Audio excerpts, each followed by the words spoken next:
लेकिन joining EBIS was never a turning point in my career. Opting EBIS was the turning point in my career, and EBIS को मैंने opt किया था join करने के 3 महीने बाद, क्योंकि शुरुआत के 3 महीने मैं कॉलेज में था, तो कॉलेज की जो डिफरेंट एक्टिविटीज होती हैं, जो नया कॉलेज में गया था तो इतना सारा कुछ मैं कॉलेज को एक तरह से कॉलेज लाइफ को एंजॉय कर पा रहा था. तो ईबिस मैंने ज्वाइन बस कर लिया था, उसको ऑप्ट नहीं किया था, क्योंकि मेरे को कभी अपॉर्चुनिटी नहीं मिली थी कि ईबिस के बारे में एक्चुअली मैं जान पाऊं. अब मेरी अप्लाइंस मेरे को रेगुलर कॉल करती थी कि भूपेंद्र जी मीटिंग में आना है, ऐसा है वैसा है, लेकिन हर एक बार मेरे पास कोई ना कोई एक्सक्यूज रहता था और मैं हमेशा कोई ना कोई एक्सक्यूज अपनी अप्लाइंस को दे देता था और मीटिंग का हिस्सा कभी मैं नहीं बना. लेकिन 3 महीने बाद जब हर तरह के मेरे एक्सक्यूजेस खत्म हो चुके थे, तभी एक दिन मेरी अप्लाइंस की भी कंसिस्टेंसी मेरे साथ में लगातार रही. एक अप्लाइन का मेरे पास फोन आया, उन्होंने मेरे को इनवाइट किया कि ऐसी ऐसी एक मीटिंग हो रही है जहां पे हजारों लोग आने वाले हैं. आज आपको पता चलेगा कि उस मीटिंग के जरिए आपको जानने का मौका मिलेगा कि ईबिस एक्चुअली में क्या है. आपने ज्वाइन तो कर लिया है, लेकिन आपको पता नहीं है ईबिस क्या है. अगर आप ईबिस के बारे में जानना चाहते हो तो उस मीटिंग का हिस्सा बनो. उस मीटिंग के हिस्से बनने के बाद आपको पता चलेगा कि ईबिस एक्चुअली में क्या है. और मैं अपने कुछ क्लासेस छोड़ के मैं उस मीटिंग का हिस्सा बना. उस मीटिंग में मैं देर से पहुंचा और मेरे को बैठने की जगह नहीं मिली. मैं खड़ा था, पीछे कहीं बालकनी थी. एक वेन्यू मीटिंग थी एक्चुअली, वो कोई मिनी कन्वेंशन कोई कन्वेंशन नहीं थी, वो वेन्यू मीटिंग थी. उस वेन्यू मीटिंग का मैं बहुत लकी था कि मेरे को टेस्टिमोनियल सेशन देखने का मौका मिला. उस टेस्टिमोनियल सेशन में मैंने देखा कि बहुत सारे लोग हैं जो अपने कॉलेज लाइफ में इंडिपेंडेंट हैं. कोई अपनी बाइक से जा रहा है, बाइक मतलब मोटरसाइकिल नहीं, बाइक मतलब बाइक. कोई करिश्मा से जा रहा है, कोई, सबके पास बहुत अच्छी अच्छी बाइक्स हैं. कोई बोल रहा है कि मैं अपने कॉलेज फीस मैं खुद से जमा करता हूं, मुझे घर से पैसे नहीं मांगने पड़ते कॉलेज की फीस जमा करने के लिए. और ऐसी बहुत अच्छी अच्छी टेस्टिमोनियल मैंने सुनी. और ऐसे भी कुछ लोगों को मैंने वहां पे सुना जो वहां पे ये बोल रहे थे कि मैं कॉलेज में हूं और कॉलेज में अपनी गाड़ी से मैं जाता हूं, मैं अपनी खुद की कार से कॉलेज में जाता हूं, कॉलेज के फाइनल ईयर में हूं. ऐसी कई सारी टेस्टिमोनियल्स मैंने वहां पे सुनी. एक टेस्टिमोनियल वहां पे ये भी थी कि मेरी उम्र 24 वर्ष की है और आज की डेट में मैं सेल्फ मेड करोड़पति हूं. ऐसी कुछ टेस्टिमोनियल्स. और उसी मीटिंग में फर्स्ट टाइम मैंने a great gold diplomat leader our mentor mister Sumit Bijakar sir की टेस्टिमनी वहीं पे सुनी थी. सर आपको शायद याद नहीं होगा कि कौन सी है, नारी नाट्य कला केंद्र है, निखिल सर को शायद याद होगा. नारी नाट्य कला केंद्र में सर आपकी टेस्टिमनी मैंने पहली बार सुना था. आपके बारे में मेरे को पहली बार वहां पे पता चला था. पता नहीं लोगों के साथ में क्या होता है ऐसा सेशन अटेंड करने के साथ में. मेरे साथ में मैंने सिर्फ एक ही चीज वहां पे सर सीख के आया था. वहां पे एक ही चीज मैंने देखी थी. ईबिस के जरिए इतने सारे लोग हैं जो कामयाब हो रहे हैं. कॉलेजेस में लोग बहुत इंडिपेंडेंट हैं. कोई अपनी बाइक से जा रहा है, कोई अपनी कार से जा रहा है. लोगों की उम्र इतनी कम उम्र में बहुत बड़ी कामयाबी लोगों को ईबिस दे पा रही है. और मैं भी देख पा रहा था उस सेमिनार में. मैंने अपने आप से एक वादा किया, ईबिस अगर इतने सारे लोगों को कामयाब बना सकती है और इतनी बड़ी कामयाबी दे सकती है तो मैं भी उसी ईबिस का हिस्सा हूं. आने वाले वक्त में मैं भी शायद ऐसी ही टेस्टिमोनियल्स आने वाले वक्त में दूंगा. और वो एक इंस्पिरेशन वहां से मैं लेके आया. मैं मोटिवेशन नहीं कहूंगा कि मैं मोटिवेट वहां पे होके आया, वहां से मैं इंस्पायर्ड होके आया. वो इंस्पिरेशन लेके मैं आया और उसके बाद मैंने काम करना शुरू किया. सर फर्स्ट 3 मंथ्स में मैंने ईबिस नहीं किया था, ऑप्ट नहीं किया था. लेकिन उसको बाद जब मैंने ईबिस को ऑप्ट किया तब से लेके आज तक कभी जीवन में पीछे मुड़ के देखने की जरूरत नहीं पड़ी. कभी नहीं जरूरत पड़ी। और जो जो चीजें मैंने उस सेमिनार में देखी थी लीडर्स को बोलते हुए, वो सारी चीजें मैंने भी अपने जीवन में अचीव किया है। आप चाहे गाड़ी की बातचीत करो, चाहे करोड़पति बनने की बातचीत करो, चाहे आप प्रॉपर्टी की बातचीत करो, चाहे आप जो जो टेस्टिमोनियल्स, कॉलेज की फीस जमा करने की बातचीत करो, कॉलेज में इंडिपेंडेंट बनने की बातचीत करो सर, 4th सेमेस्टर के बाद से मैंने घर से 1 रुपया भी नहीं लिया sir. It was my 4th semester only. पापा मेरे 3,000 4,000 रुपए पॉकेट मनी के रूप में फर्स्ट ईयर सेकेंड ईयर में, जब फर्स्ट ईयर में था तो भेजते थे। कॉलेज में रहते रहते मैंने लाखों रुपए पापा को ट्रांसफर किए थे। 11 लाख रुपए मैंने कॉलेज में रहते रहते पापा के अकाउंट में ट्रांसफर किए थे।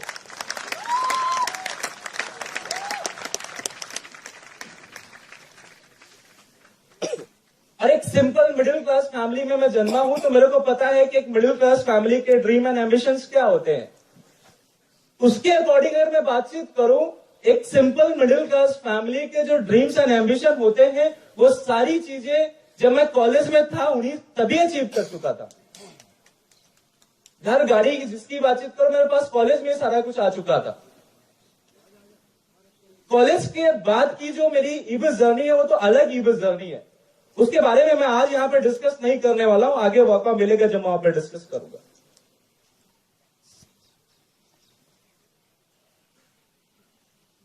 लेकिन ये जो मुकाम थोड़ा बहुत हासिल किया है हमने, वो कैसे हासिल किया है उससे रिलेटेड मैंने 2-3 पॉइंट्स मैंने लिखे हैं, ज्यादा नहीं, 2-3 पॉइंट्स आपको मैं बताना चाहूंगा। 2-3 पॉइंट्स यहां पे बताना चाहूंगा। उनमें से पहला पॉइंट जो मैं आपको बताऊंगा वो बात है, हम मीटिंग्स में आते हैं, हम ट्रेनिंग में आते हैं, ट्रेनिंग मीटिंग अटेंड करते हैं, वेन्यू मीटिंग अटेंड करते हैं, कन्वेंशन अटेंड करते हैं, यहां से बहुत एनर्जी लेके जाते हैं, बड़ा एंथुसियाज्म लेके जाते हैं और हम बड़ी बड़ी बातें करना शुरू कर देते हैं। बड़ी बड़ी बातें करना शुरू कर देते हैं कि 5 महीने बाद हम यहां पे होंगे, 6 महीने बाद हम यहां पे होंगे, 1 साल बाद मेरे पास घर भी होगा, गाड़ी भी होगी, बंगला। अपने अकॉर्डिंग लोग अपने अपने ड्रीम्स लिखना शुरू कर देते हैं, टारगेट्स लेना शुरू कर देते हैं। मैं जो आपको कहना चाहता हूं, जो मैंने सीखा है अपने एक्सपीरियंसेस से और अपनी अप्लायंस से, जो मैंने सीखा है उसके अकॉर्डिंग अगर मैं आपसे बातचीत करूं, आपको अच्छी बात है, आपको पता होना चाहिए कि 1 साल बाद आप कहां पे पहुंचना चाहते हो, 2 साल बाद कहां पे पहुंचना चाहते हो, 3 साल बाद कहां पे पहुंचना चाहते हो, या 5 साल बाद कहां पे पहुंचना चाहते हो। लेकिन उसके साथ साथ में आपको यह भी पता होना चाहिए कि आज आप हो कहां पे।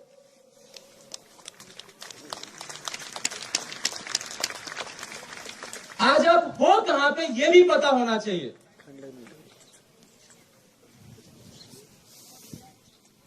You need to know both A and B points. और जो ड्रीमर्स होते हैं, अगर मैं ड्रीमर्स की बातचीत करूं, जो सिर्फ सपना देखते हैं, उनको सिर्फ अपना बी पॉइंट पता होता है। लेकिन जो अचीवर्स होते हैं, उनके पास अपना ऑनेस्ट असेसमेंट होता है कि आज मैं हूं कहां पे। They know both A and B point.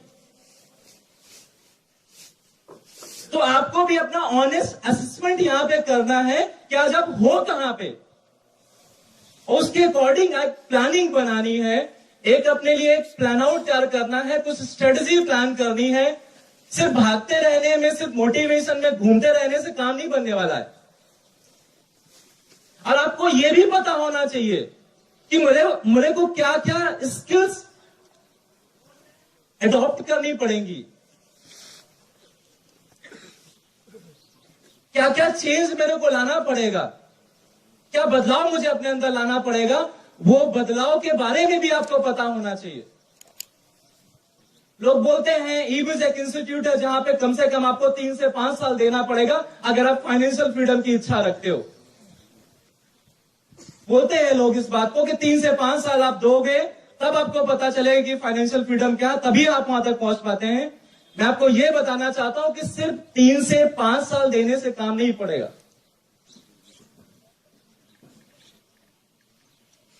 3 से 5 साल आपको अपने अंदर चेंजेस भी लाने पड़ेंगे। कई सारी जगहों पे आपको अपने आप को ट्रांसफॉर्म करना पड़ेगा। You need to keep on learning new skills, और जो सीखी जा सकती हैं, जो सीखी जा सकती है। There is nothing in this industry that we can't learn. कुछ भी ऐसा नहीं है जो आप नहीं सीख सकते हो, कुछ भी ऐसा नहीं है, सब कुछ सीखा जा सकता है। जब मैंने ई-बिज करना शुरू किया था तो मेरे को शायद आइडिया भी नहीं था कि अपने आप को रिप्रेजेंट कैसे करना है। जो कुछ भी आपके सामने खड़ा है 6 साल में मैंने सीखा है यहां पे। तो आपको पता करना पड़ेगा अपने आप को कि मुझे सीखना कहां पे, मैं अभी हूं कहां पे, मुझे क्या क्या करके वहां पे अभी तक पहुंचना होगा। ये सारी चीजें आपको पता करनी पड़ेंगी।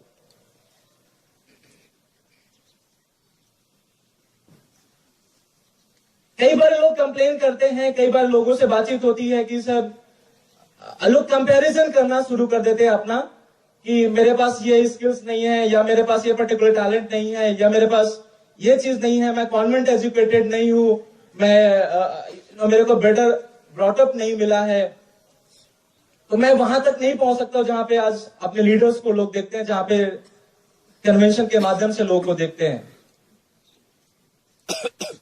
एक्चुअली मेरा जीवन में जो नजरिया जो मैंने सीखा है ई-बिज के जरिए, मैं आपको ये नहीं कहूंगा कि मैंने पहले कहा, जो ई-बिज के जरिए मैंने सीखा है, जो ई-बिज के जरिए सीखा है, मलन सर के द्वारा मैंने सीखा है। सर, एक उर्दू की पोएट्री जो मेरे को बहुत पसंद है, उसको मैंने हमेशा पिछले 6 सालों से मैं फॉलो करता आया हूं। वो कुछ ऐसी है, खुद ही को कर बुलंद इतना, खुद ही को कर बुलंद इतना कि हर तकबीर से पहले खुदा बंदे से पूछे, बता तेरी रजा क्या है। अपने आप को डेवलप ऐसा करो कि आप भगवान से मांगने से पहले भगवान आपको दे दे।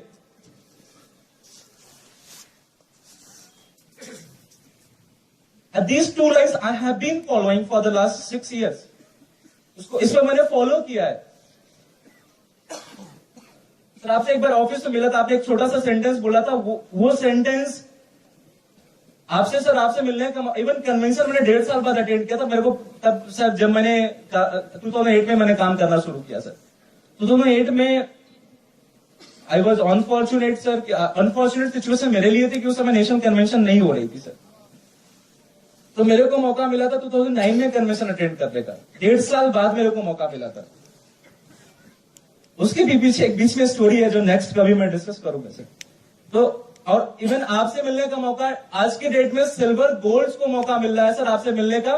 जब मैं आपसे पहली बार मिला था ऑफिस में तो आई वॉज अ डिप्लोमेट, मैं डिप्लोमेट था। और पता नहीं सर, बातों बातों में एक बात आपने कही थी, भूपेंद्र जी, नथिंग गोज वेस्टेड। और अगर मैं थोड़ा सा जाऊं तो सर, पिछले 6 सालों का अगर मैं थोड़ा अपने ही जीवन में मैं देखूं तो सर, इस बात पे मैं फर्म बिलीव करता हूं, नथिंग गोज वेस्टेड। कुछ भी करोगे आप, उसका कुछ ना कुछ पॉजिटिव आउटकम निकलेगा। अगर आप पॉजिटिव करोगे तो पॉजिटिव मिलेगा, अगर आप कुछ चीजें नेगेटिव करोगे तो आपको नेगेटिव आउटकम मिलेगा।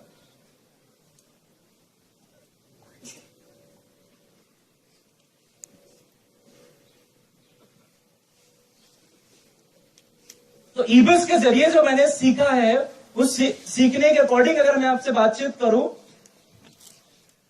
तो आपको अपने अंदर आपको बदलाव भी कंसिस्टेंटली लाना पड़ेगा। जब तक आप अपने आप को चेंज नहीं करोगे, अपनी हैबिट्स में चेंज नहीं लाओगे। अब बदलाव को ट्रांसफॉर्मेशन की मैं बातचीत करूंगा कि अपने आप को बदलना पड़ेगा, नई स्किल्स को अडॉप्ट करना पड़ेगा, नई तरह की बातों को सीखना पड़ेगा। आप सिल्वर बनते हो, सिल्वर बनने के बाद कुछ अपनी लीडरशिप में चेंज लाना पड़ेगा। डायमंड बनोगे, नई लीडरशिप में आपको आना पड़ेगा, ट्रांसफॉर्मेशन लाना पड़ेगा। एक ये बात जो मैं आपसे डिस्कस करना चाह रहा था। दूसरी बात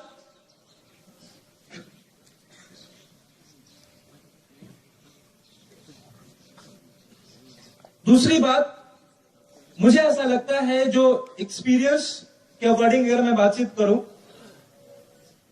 इवन सर जो मैंने सीखा है अपनी Afghanistan, Nikhil sir, Vijaka sir, Praveen sir से जो मैंने सीखा है, एक बड़ा नेटवर्क बिल्ड करने में। Today I am leading a network size of 35,000 people. 35,000 लोग हैं जो साथ में काम कर रहे हैं।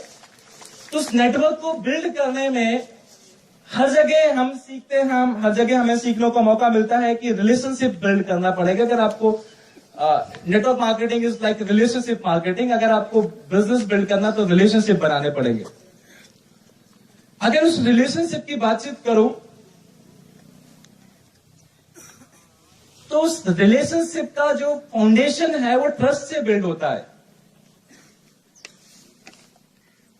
वो ट्रस्ट से बिल्ड होता है और वो ट्रस्ट हमेशा अकाउंटेबल बनने के बाद हासिल किया जा सकता है। और आप लोगों को पता होगा, हर एक मीटिंग में अकाउंटेबिलिटी की मैं बातचीत करता हूं क्योंकि ये फंडामेंटल है। इसको बिना ऑप्ट किए आप जा ही नहीं सकते हो बहुत आगे तक। जहां तक मैं हूं वहां तक तो नहीं पहुंचोगे जब तक अगर अपने अंदर ये पर्टिकुलर चेंज नहीं लाओगे। And what is accountability? Accountability responsibility of your words. आपने कहीं फॉलोअप के लिए वक्त दिया है, कोई ट्रेनिंग मीटिंग दिया है, मीटिंग में प्रेजेंट रहने की बातचीत की, मीटिंग में टाइम से आने की बातचीत की, बहुत सारी चीजें हो सकती हैं अकाउंटेबिलिटी से related. You have to become accountable, you need to practise accountability.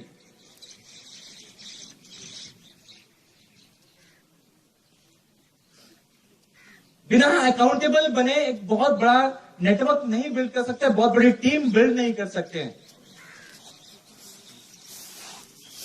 And the third thing that I want to share here,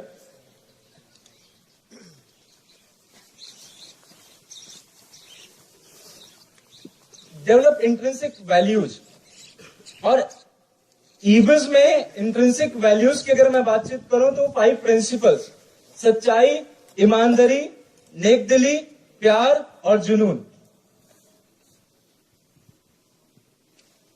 sir लोग बोलते हैं इसको, लोग बोलते हैं मैं सच्चा हूं, मैं ईमानदार हूं, मैं नेकदिल हूं, प्यार हूं। जो मेरा ऐसा मानना है सर, ये चीजें बोलने की नहीं है, ये अपने अंदर ढालने की है। और अपने अंदर अगर आपने अपने अंदर इसको ढाल लिया है, अगर आपने इनको ऑप्ट कर लिया है तो चीजें बोलने की जरूरत ही नहीं पड़ेगी। अगर यहां पे आगे बढ़ना है, विजाकर सर प्रवीण सर के जरिए मेरे को हमेशा ये बोला है, ईबिज में आपको आगे बढ़ना है तो आपको एक अच्छा इंसान बनना पड़ेगा। ईबिज में जो इंसान कामयाब है वो एक अच्छा इंसान है। कोई भी इंसान जो कामयाब है वो बहुत अच्छा इंसान है, he is a good human being. हमको भी वो इंट्रिंसिक वैल्यूज की प्रैक्टिस करनी है। एंड वो वैल्यूज ईबिज हमें सिखाती है सच्चाई, ईमानदारी, नेकदिली, प्यार और जुनून के माध्यम से।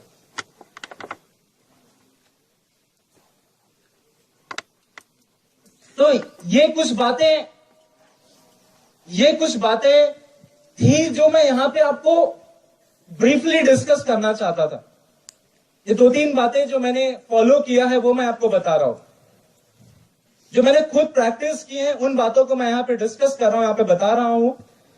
एंड सर क्योंकि वक्त बहुत कम मेरे को मिला था, उस वक्त के अकॉर्डिंग अगर आपसे मैं बातचीत करूं तो सर थोड़ा सा लक बोल के कुछ अगर होता है तो I have been lucky in the sense, ऐसा कैसे रहा मैं, एक तो बहुत अच्छे परिवार में जन्म हुआ जहां से अच्छी मोरल वैल्यूज मिली।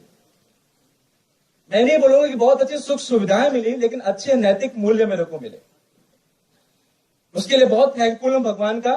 दूसरी बात सर, अगर नेटवर्क मार्केटिंग इंडस्ट्री की प्रेजेंटेशन मिली तो मुझे ईबिज की प्रेजेंटेशन मिली, ये मेरे लिए लकी पॉइंट है सर। और गुरु के रूप में सर आप हमें मिले हैं, गुरु के रूप में डॉक्टर पवन मलन सर हमें मिले हैं। इससे बड़े लक की कोई बातचीत ही नहीं है।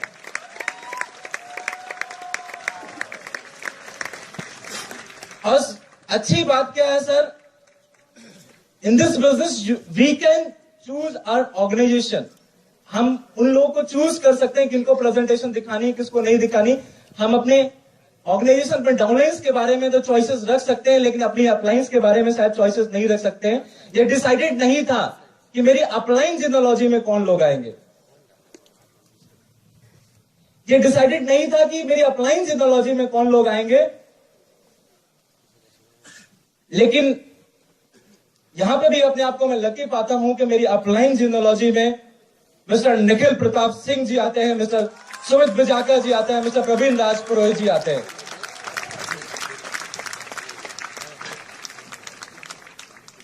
और सिद्धार्थ जी, आप एक सक्सेस की जो भी बातचीत कर रहे थे सर, इस सक्सेस के पीछे इवन आज मैं स्टेज पे खड़ा हूं तो सच बोलूं तो उसमें ये पूरी जो भी कामयाबी मेरे को मिली है उसमें सबसे बड़ा हाथ निखिल प्रताप सर का था सर, हमारे सर।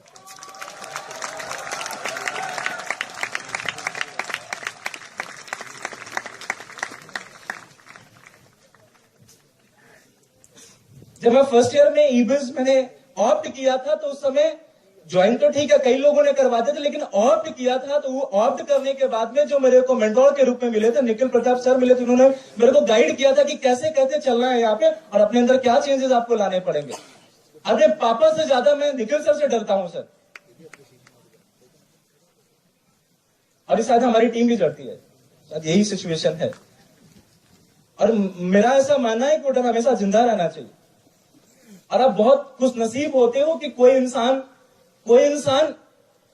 बहुत खुश नसीब होते हो कि कोई इंसान के लिए आप जवाबदेह बनते हो। बेसिकली आपके लिए अगर कोई इंसान ऊपर है जो जिसके लिए आपको जवाबदेही देनी है, आपको वहां पे कुछ बताना, तो बहुत खुश नसीब हो कि आपके पास अगर कोई ऐसा इंसान है।